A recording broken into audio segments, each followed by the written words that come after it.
Great.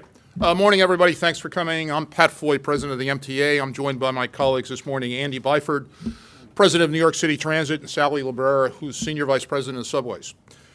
We're here today to discuss last month's subway performance statistics, which just keep getting better.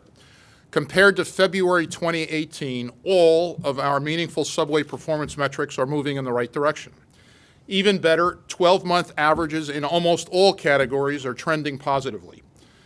These statistics leave no doubt. Our subway action plan, passed by the state legislature and the governor and funded by the governor of the state and the city of New York, is working.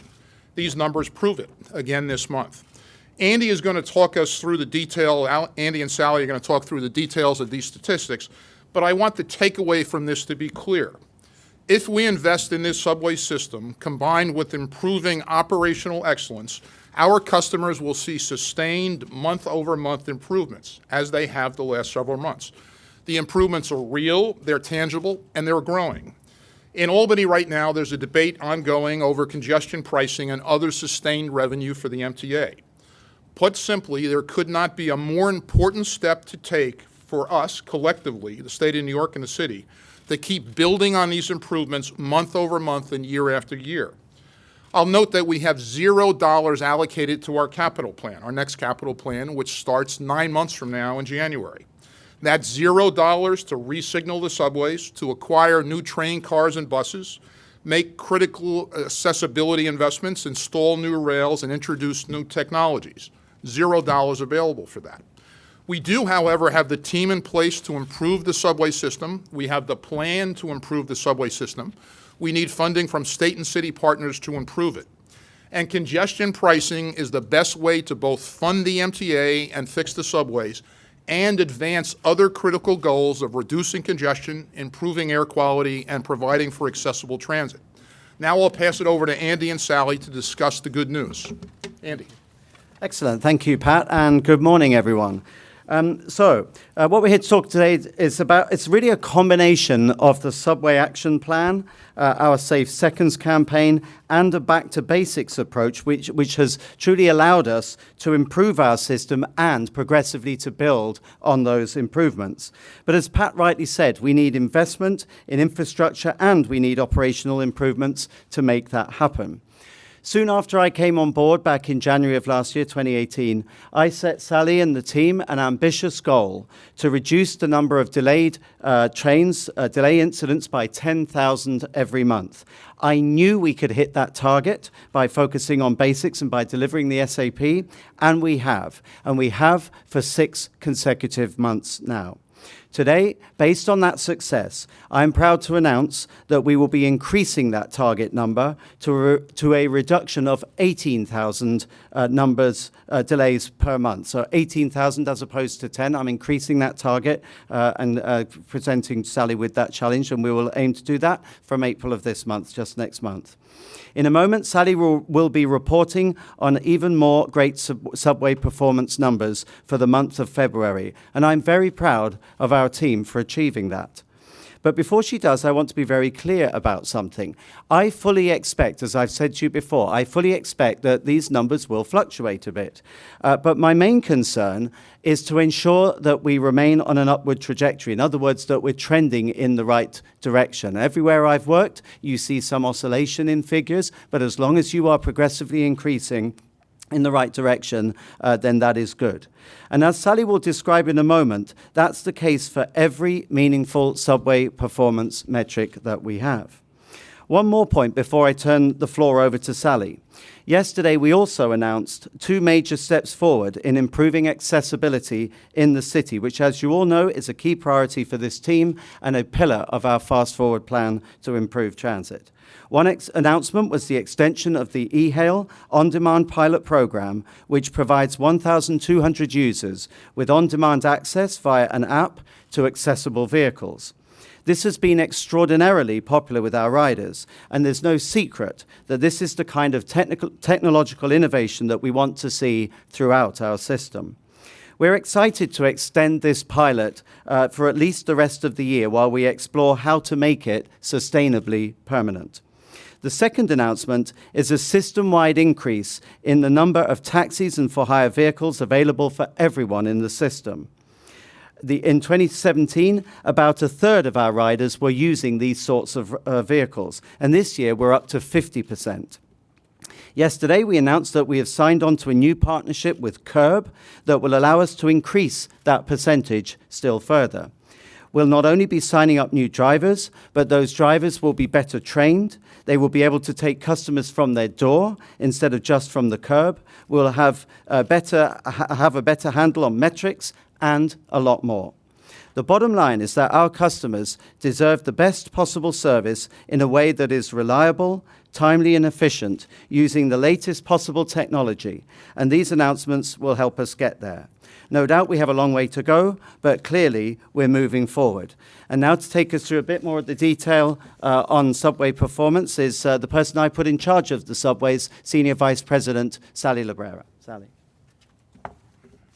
Thank you, Andy, and good morning. Let's start with subway performance. As Andy mentioned, we've now achieved our goal of reducing our monthly total delays by 10,000 for 6 consecutive months. In February of 2018, that's last year, our customers endured 60,446 delayed trains on weekdays. Last month, that number was 37,119. That is a nearly 40% delay reduction for our customers, and we think that is a great reason to have a press conference today.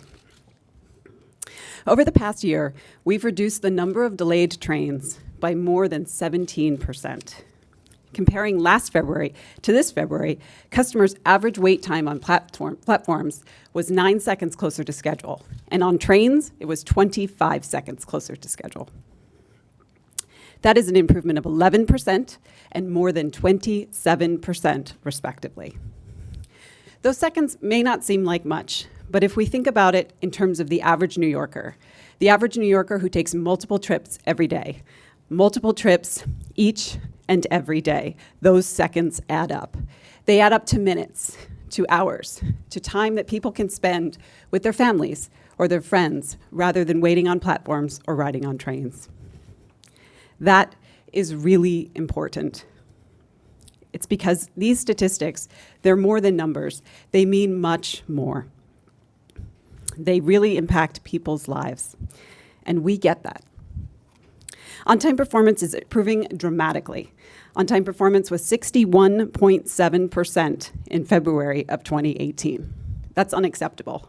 This year, in February, on-time performance is over 76% at 76.4%. That's more than 14 percentage points improvement.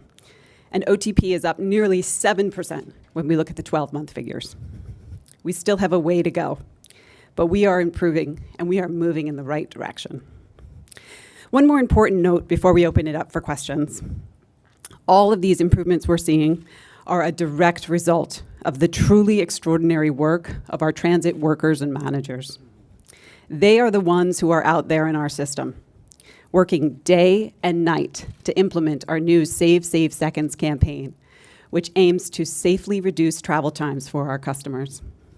They are the ones who are working non-stop under the Subway Action Plan to install miles of new resilient track and clear thousands of track and signal defects.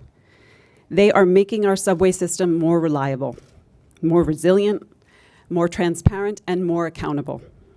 Their work is getting us back on track, and that progress is not going to stop. Thank you. Rich Lamb, we'll start with you. Question?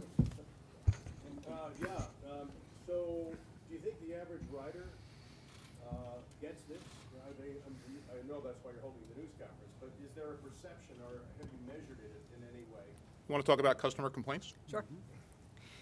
So we receive feedback in a lot of different ways. We receive feedback through our train crews, who are the front line of the workforce, and they interact daily with our customers. And we hear consistently from them that the feedback they're getting from customers is that we have more to do, but they see the difference. We also monitor our customer complaints and our customer feedback, and we can see that in terms of subway complaints, they're down year over year pretty significantly. May I just add to that? I do my own survey pretty much every day, not necessarily one that I invite, but people come up to me on the train and talk to me.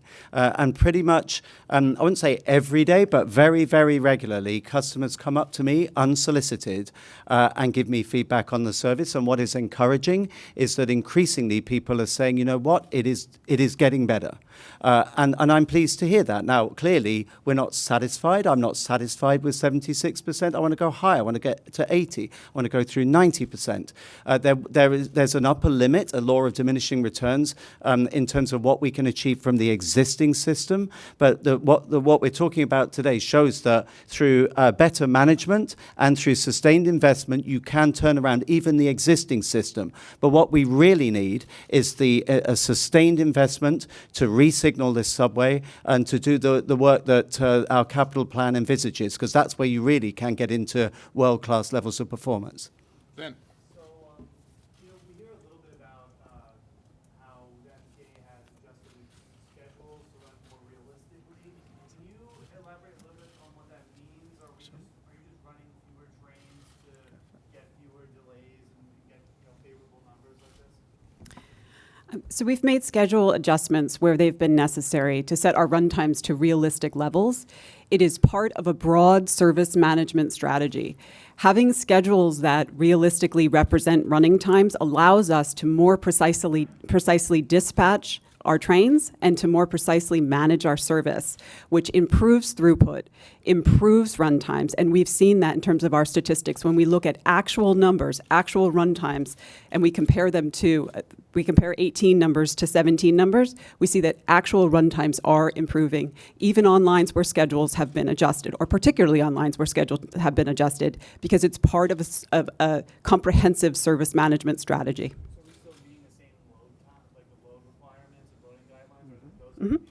Yes, yes. What we've been able to do is improve our actual performance, improve our actual run times, improve our actual throughput, and in so doing, deliver more reliable, consistent performance for our customers. When the subway action plan was created, the governor declared a state of emergency for the subways. Things seem to be improving, as you say. Is that emergency declaration still necessary, and what does that help you accomplish? Well, look, the emergency is still in effect. As Andy and Sally said, we're not satisfied with this performance. We've come a long way. We've got a long way to go. While performance is better and customers are feeling it, the state of emergency continues. Please. So you mentioned congestion pricing, and a lot of legislators are still on the fence about congestion pricing. Do you think that these numbers will help argue to them that there is real leadership at New York City Transit and that they should trust the MTA with money from congestion pricing? Look, I think the answer is when you've got strong leadership, my colleagues behind me and their colleagues at New York City Transit, combined with the capital that the Subway Action Plan from the governor of the state, the city, $836 million in total, you can affect the results, and the performance that's being reported today and was reported roughly a month ago is impressive. However, we go into the new capital plan, which is 2020 to 2024, as I said, with $0 in the bank. That is not a good place to be, and congestion pricing and other revenue sources are essential. Dan. Here, on your 12-month average, weekday major incidents, there were average increases in major incidents with your signals, your subway car, and the other category. Why is the subway action plan, how is the subway action plan improving service versus just making trains run faster on time? That is, are you getting the bang for your buck spending $800 million versus the relatively cheap speeding up trains? Dan, as I previously said, I think you need both. The analogy I used the other day was it's a bit like, if you were a car driver, you need to have your car needs to be reliable and it needs to work well, but you also need to drive it in the right way and you need to have the right rules of the road. So putting that into a railway context, what the Subway Action Plan did very successfully, or is still doing, is to improve the underlying condition of the structure. So we've put in continuously welded rail, which is inherently a smoother, more reliable reliable ride. We fixed leaks. Leaks cause water to go on the track circuits, which causes the track circuits to fail. We've unplugged drains, and blocked drains is not good news for subways. And we've done work on what are called the train stops and other track infrastructure. But what you also needed to do in parallel with that, in combination with that, we have been running a complementary program, which is called Save Seconds, which improves the operational basics. In other words, the focus on getting your run times right, getting your dwell times, the time that trains stay in stations, cutting out unnecessary speed restrictions, making sure that signal grade timers are properly calibrated. And those two things in tandem are what are driving that chart today. You need the infrastructure to work well, but you also need to have that absolute, relentless, all-out focus on operational basics. That's what I asked my team to do, and that's what they've been doing. Okay, but the 12-month average, it went up in signals, it went up in subway cars, and it went up in what we call other, which looks like, well, you can explain what other means, but for signals and subway cars, the 12-month average, it went up major incidents. Sure. I mean, well, with subway cars, I think there's still more work to do there. I mean, the mean distance between failure has largely remained reasonably static. But I maintain that just in investing in making sure your equipment is properly maintained, getting ahead of the maintenance curve, where we want to get to is a proactive maintenance rather than reactive. That has to be a good thing, and I believe that that is a major driver behind these statistics. Yeah, Dan, the other thing I'd add is, look, weekday major incidents down 14%. There are a number of metrics that go into that. As Andy said, some are going to oscillate. They're going to fluctuate. The good news is major incidents down 14%. Andrew. Two questions for you. First question is, if you're a lawmaker on the fence on congestion pricing, and you hear that without $40 billion, you guys have turned this around so dramatically, why, if I'm a hesitant lawmaker, wouldn't I just say, let them do it on the cheap? They're going to keep improving month after month. Please go. Right, two things. First of all, this is, as I said, it's both things. It's not just better management and attention to detail, it's also the subway action plan. You know, back to my car analogy, you know, you can have drivers who are driving really well and we can be cutting out speed restrictions, but not if the service is shut down because the signals have failed or the track's not in good shape. So you needed that initial investment. But the more fundamental point, the reason we need huge investment, sustained investment, predictable investment via congestion pricing and other mechanisms is because what we're talking about today with the subway action plan and Save Seconds is about the railway, the subway as is. In other words, getting the best out of the existing infrastructure with all of its limitations. By investing massively in our capital plan, we can create the subway of tomorrow, which is exponentially more reliable because we will be replacing existing systems, safe systems, but existing legacy systems with systems that are inherently more reliable. But we will also be replacing them with systems that have exponentially more capacity. So a modern signaling, not only does it have fewer points of failure, single points of failure in terms of equipment on track, but it also enables you to run trains safely closer together. So that's why you need the big bucks. This is about the as-is today. If we want to deliver world-class transit for the world's greatest city, as I described in Fast Forward, you have to have that major investment. That is within our grasp. That's the golden opportunity, and that's my pitch to legislators. Yeah, and Andrew, resignaling, as Andy mentioned, 50 new accessible stations, 2,000 buses, new rail cars, et cetera, as well as, I'll note, it's not a focus necessarily today, but of a significant investment in Metro North and Long Island Railroad. That will come only with the passage of congestion pricing and other significant revenue sources to the MTA. Just as a quick follow-up, I'm going from 61% to 76%.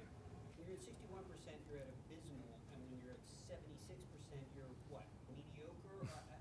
Characterize, if you're starting from such a bottom level there, of course you're going to go up. Should riders be saying, hey, they're 76% on time?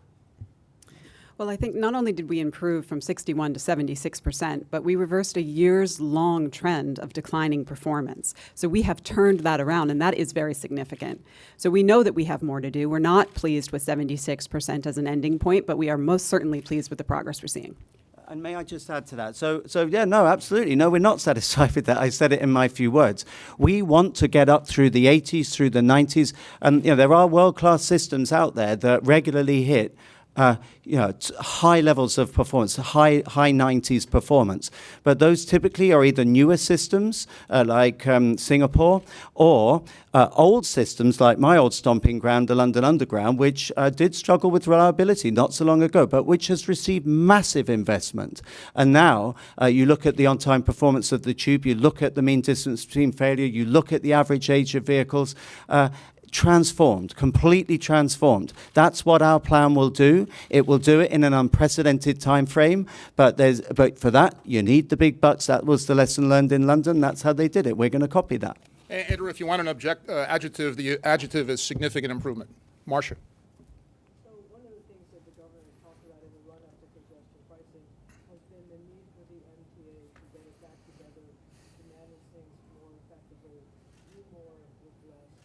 I wonder what about these numbers and what about how you have improved shows that you are capable of doing more with less, and that if you get the big bucks, as Andy says, that you can actually do it and maybe try some new and innovative things that would allow you to do things cheaper and faster. That's a great question. Let me start it off before turning it over to Andy. I think the message of the Subway Action Plan is promises made, promises kept. Governor declared an emergency. The governor and the state and the city funded the Subway Action Plan to the tune of $800 million plus. The results that have been apparent to everybody paying attention, and the results that we've detailed in particular last month and this month, show that if given this new management team at the MTA, which includes Andy and Sally and me and a whole bunch of others filling at the Long Island Railroad, Kathy Rinaldi, Ronnie Hakem, Gianno Lieber, can deliver. So this is a case of promises made, promises kept.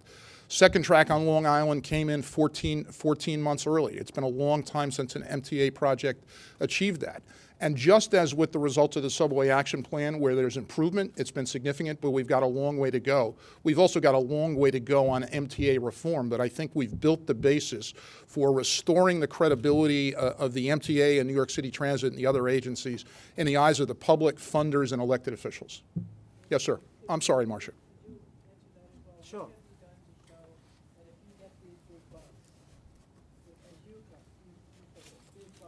Yep.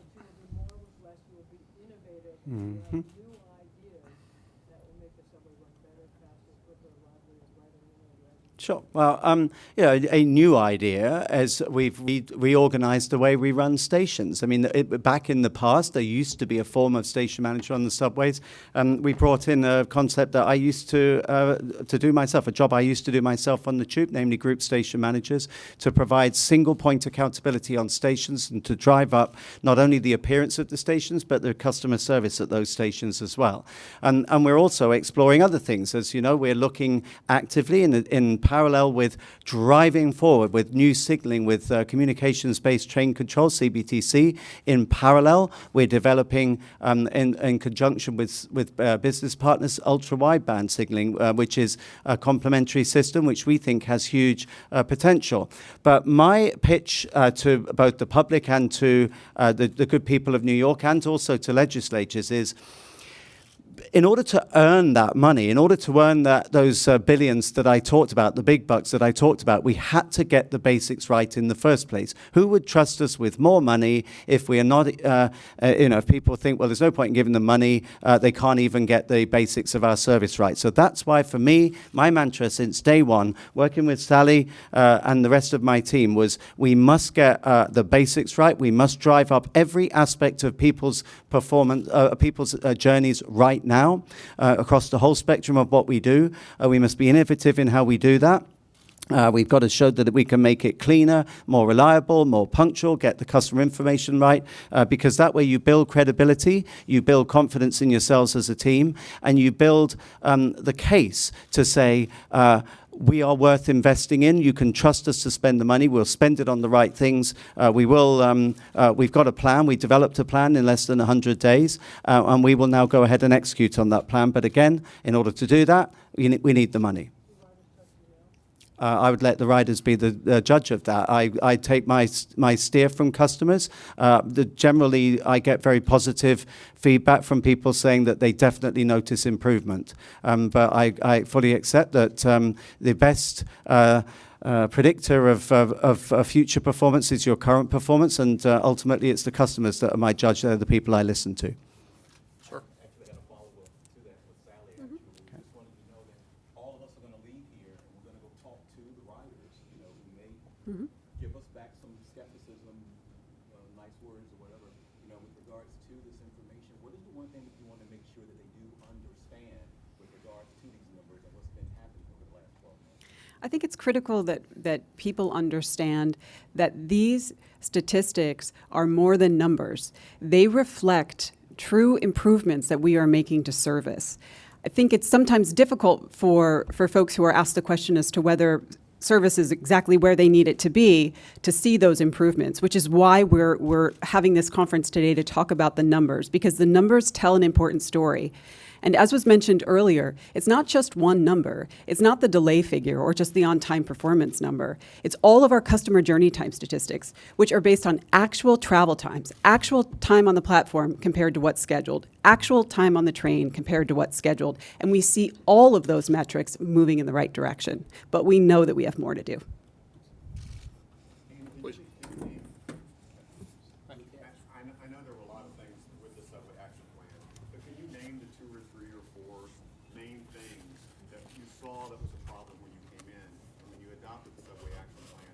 What were the things that seemed to work? Was it running the trains more closely together? Was it speeding them up?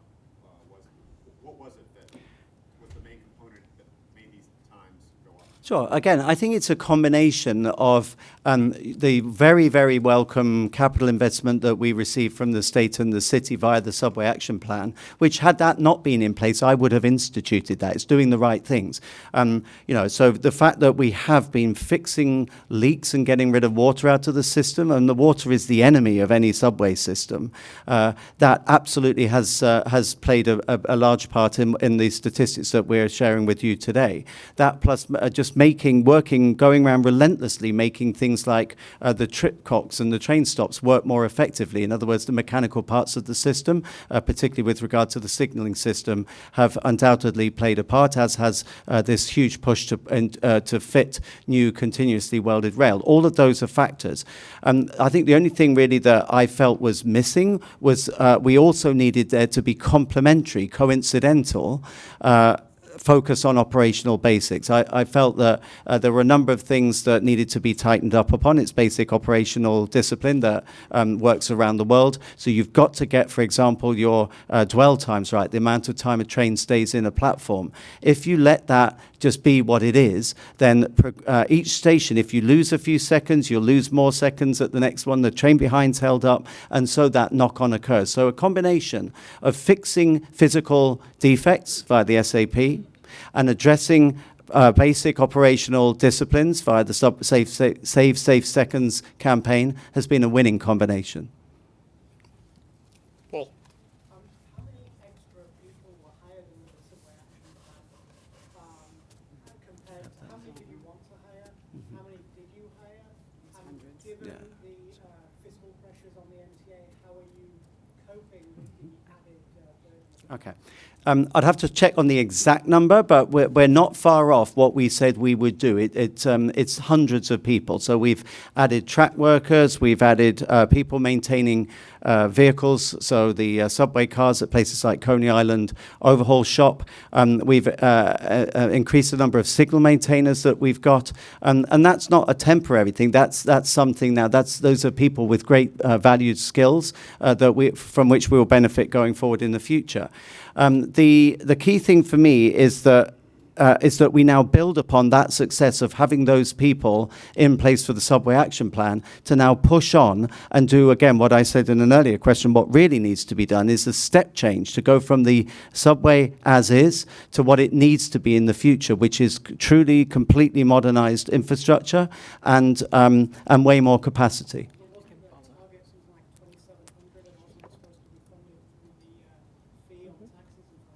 That's correct. But again, I'd have to check the exact number. That we're not far off. So in terms of the fiscal position, I mean, Pat rightly didn't sugarcoat that. We are in a very, very difficult position fiscally in terms of particularly our operating budget, and we are taking action to address that. All of the agencies have found ways to reduce cost, and I think that's only right. It's taxpayers' dollars at the end of the day. But we are not letting that impact upon the subway action plan. That will be completely counterproductive. The last thing I want to see is these charts going the wrong way. So, yeah, tough times for the MTA and for New York City Transit in terms of the finances, but we're making sure that we absolutely protect the performance gains that we've got. And it's my intention that we'll have you back in a couple of months, hopefully, and be showing you even further improvement.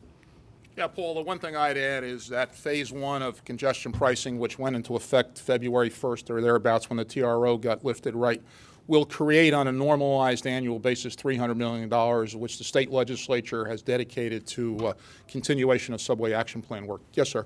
I want to talk about buses. Just now, Brooklyn Borough President Eric Adams called for an investigation into the MTA, specifically how a high number of RTS buses ended up solely at East New York, or particularly East New York and Flatbush depots. I know you guys are planning to replace those buses at the end of the year, but he's calling for a reckoning as to how that happened. What's your response to that? Okay. Hold on a second. I want to have Yeah. So this is Darrell Irick. Darrell is the Senior Vice President for Buses, and I think he's best placed to answer this issue. So good afternoon. So we totally disagree with the characterization of the article that came out this weekend.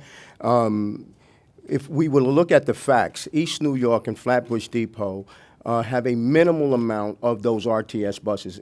Throughout the system today, we went from roughly 1,200 buses in the past. These buses were bought in the late 1990s. Now we're only operating 168 of them throughout the system, and that's the facts. That's a different number than you guys gave me over the weekend. I think each and every day we're retiring those buses. So probably when the time we spoke to you, another 30 or 40 buses have been retired since then. But why are most of those buses in Brooklyn, or the ones that are in Brooklyn operating? Flatbush and East New York are the two depots noted. I believe it's 30 or 40 buses in each one of those depots. So there's a lot to this report that doesn't even make sense to us. What doesn't make sense? The numbers. Which part?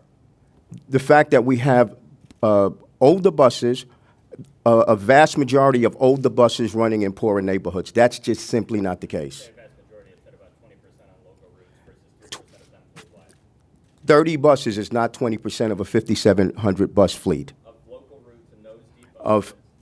Exactly. It's not. It's 20% is not that number. We can go through the numbers later. Sure. Let me just add one thing, if I may. Again, as Darrell said, if we go high level, the premise that we are in some way prejudiced against particular neighborhoods and that we deliberately deploy older buses in some neighborhoods and put newer buses in other neighborhoods because of some conspiratorial or Machiavellian subplot is ludicrous and absurd. There are ways and factors behind how you deploy buses in terms of the available garage space. So if, for example, a garage does not have capacity to take articulated buses, it can't. And the articulated buses are the newer ones. So what are we doing about that? We're progressively seeking capital funding, for example, to rebuild Jamaica Depot so that it can have bigger, longer, more modern buses. But as you yourself said, at the end of this year, we're intending to replace those buses. So there'll be a completely different conversation in those neighborhoods, which will then benefit from new vehicles. But the deployment of buses is in no way linked to demographics. That's simply not the case. And if people want to have some sort of audit to establish that, then that's fine. The only thing I would say is that will take us away and take our focus away from what I think New Yorkers really want us to do, which is actually getting on with the job, not constantly looking over our shoulders and chasing witch hunts which just simply don't exist. Anybody else? Back Yeah. to something you asked or addressed earlier, how much do you foresee an end to the state of emergency? Look, we're not satisfied. The significant improvement's been made. We're happy to report it last month. This month, we're going to continue to report it going forward. No one's happy with the current state of the MTA's operations. New York City Transit, Long Island Railroad, or Metro North, we've got a lot of work to do. Happily, we're headed in the right direction.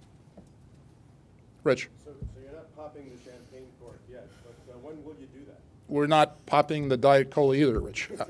Look, the answer is the numbers are getting better. As Andy and Sally mentioned, the numbers are going to fluctuate, especially when there are multiple metrics making up a single larger metric. But we're pleased with the improvement to date. The subway action plan, save seconds, and I've got my save seconds wristband on here.